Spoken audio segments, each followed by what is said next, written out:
আমাকে কষ্ট না দেয়। রাত নাই দিন নাই, সন্তান যখন প্রস্রাব করে দিত, পায়খানা করে দিত, মা কোনদিন সন্তানকে আছার মারে নাই, রাগ করে নাই। মা সন্তানকে গোসল করাইয়া শরীরটাকে মুইসা তেল মাখাইয়া সুন্দর করে আদর করে খুলে নেয় আর মুখে একটা চুমা খায়, গালে মুখে চুমা খায়। মা কোনদিন রাগ করে নাই। বাবার কোলে কত হাজার বার প্রস্রাব করে দিয়েছে, বাবা কোনদিন রাগ করে আছার মারে নাই। ঠান্ডার দিনে গভীর রজনীতে প্রস্রাব করে দিয়েছে মায়ের উপরে, বাবার বুকের উপরে, কিন্তু কোনদিন রাগ করে নাই। সন্তান, মা বাবা বৃদ্ধ হয়ে গেলে তারাও তোমাকে কষ্ট দিতে পারে, তবে কষ্ট তোমরা নিও না। মা বাবা বৃদ্ধ হয়ে গেলে অযথাই বক বক করতে পারে, এটাকে তোমরা আবার বিচারের কায়দায় নিও না।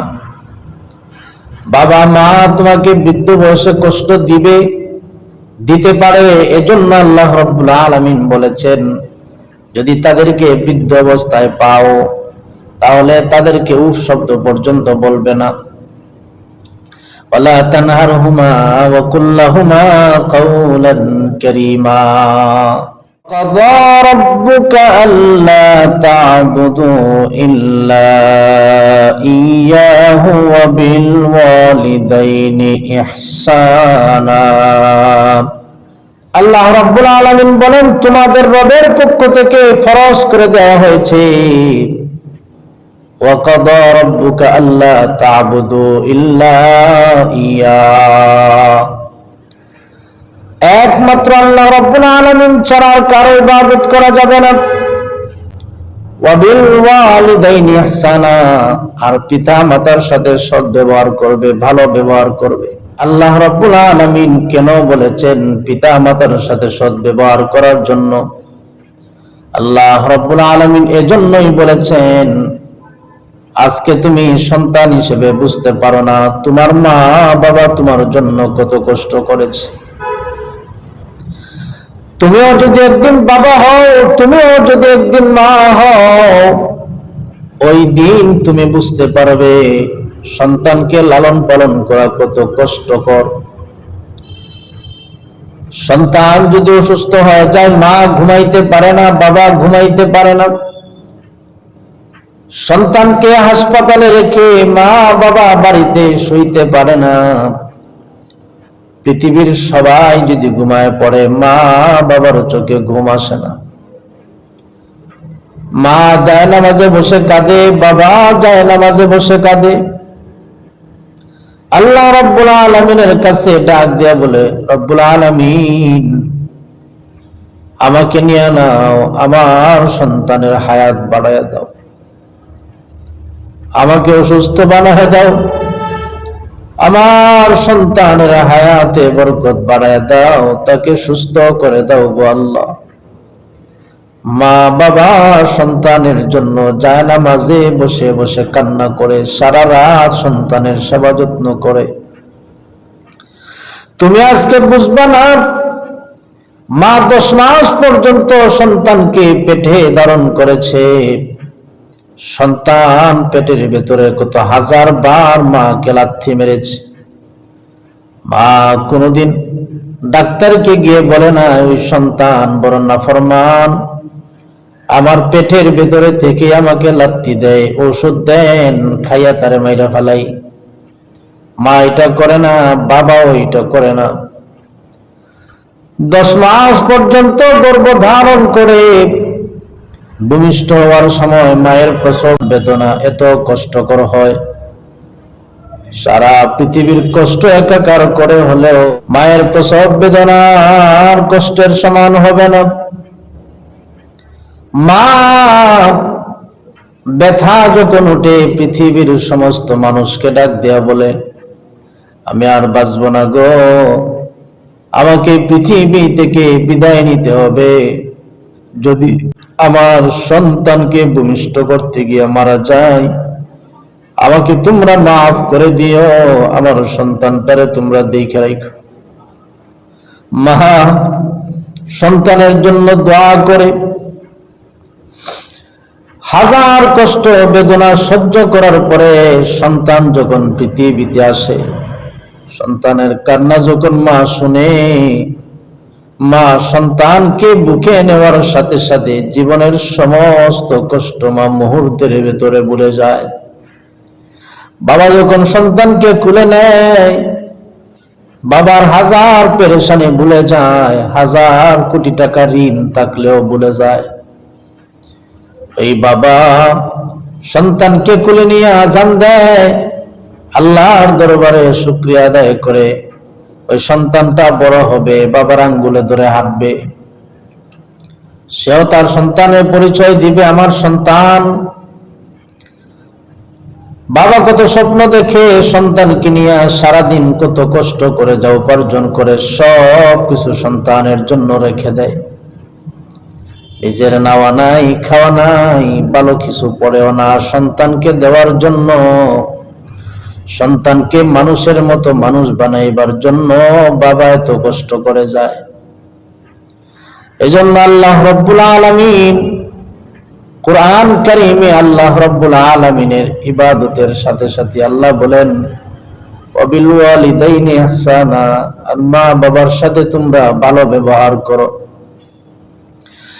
ইম্মা ইয়াবলুগান্না ইনদাকাল কিবার আহাদুহুমা আও কিলাহুমা ফালা তাকুল লাহুমা উফিন ওয়ালা তানহারহুমা ওয়াকুল লাহুমা কাওলান কারীমা। আল্লাহ রাব্বুল আলামিন বলেন, তাদেরকে যদি তোমরা বৃদ্ধ অবস্থায় পাও, উভয়জনকে যদি না পাও, মা অথবা বাবা কাউকে যদি তোমরা বৃদ্ধ অবস্থায় পাও, ইম্মা ইয়াবলুগান্না ইনদাকাল কিবারা আহাদুহুমা আও কিলাহুমা ফালা তাকুল লাহুমা উফ, তাদের সামনে এমন কথা বলবে না, উফ শব্দ পর্যন্ত উচ্চারণ করবে না। তোমরা কষ্ট পেয়ে যদি উফ শব্দ বলো, তারা যদি অন্তরে কষ্ট পায়, তাও আল্লাহ নিষেধ করেছেন। আবার তোমরা যদি এমন আচরণ করো যে আচরণের কারণে মা বাবা কষ্ট পেয়ে উফ শব্দ বলে, তাও আল্লাহ রাব্বুল আলামিন নিষেধ করেছেন। আল্লাহ উফ শব্দ এমন একটি সুন্দর, ব্যাপক এবং কমন একটি শব্দ আল্লাহ ব্যবহার করেছেন মা বাবার জন্য। দেখেন, উফ শব্দ ব্যবহার করেছেন।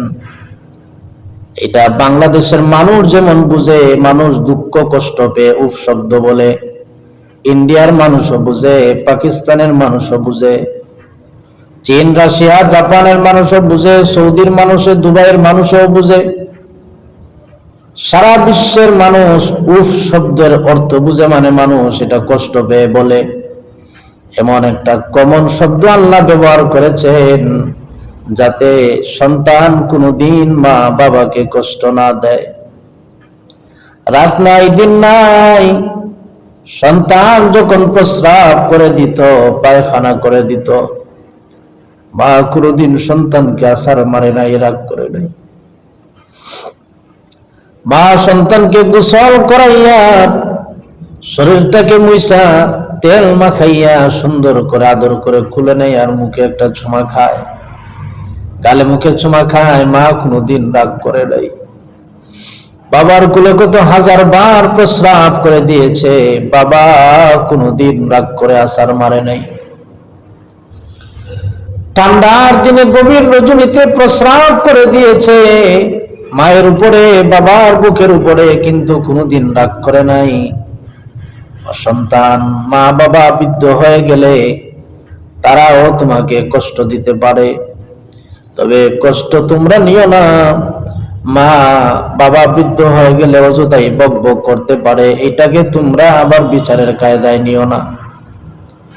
বাবা মা তোমাকে বৃদ্ধ বয়সে কষ্ট দিতে পারে, এজন্য আল্লাহ রাব্বুল আলামিন বলেছেন, যদি তাদেরকে বৃদ্ধ অবস্থায় পাও, তাহলে তাদেরকে উফ শব্দ পর্যন্ত বলবে না। ওয়ালা তানহারহুমা ওয়া কুল লাহুমা কাওলান কারীমা, তাদের সাথে রূঢ় ভাষায় কথা বলবে না, খারাপ ভাষায় কথা বলবে না। তাদের মনে আঘাত লাগে, শব্দের অর্থ বুঝতে কষ্ট হয় এমন শব্দ ব্যবহার করবে না, বরং সহজ সরল সাবলীল সুন্দর ভাষায়, নরম ভাষায়, কোমল ভাষায়, সম্মানিত ভাষায় মা বাবার সাথে কথা বলবে। মার কষ্ট হয় এটা বলবে না, বুঝতে হয় এটা বলবে না।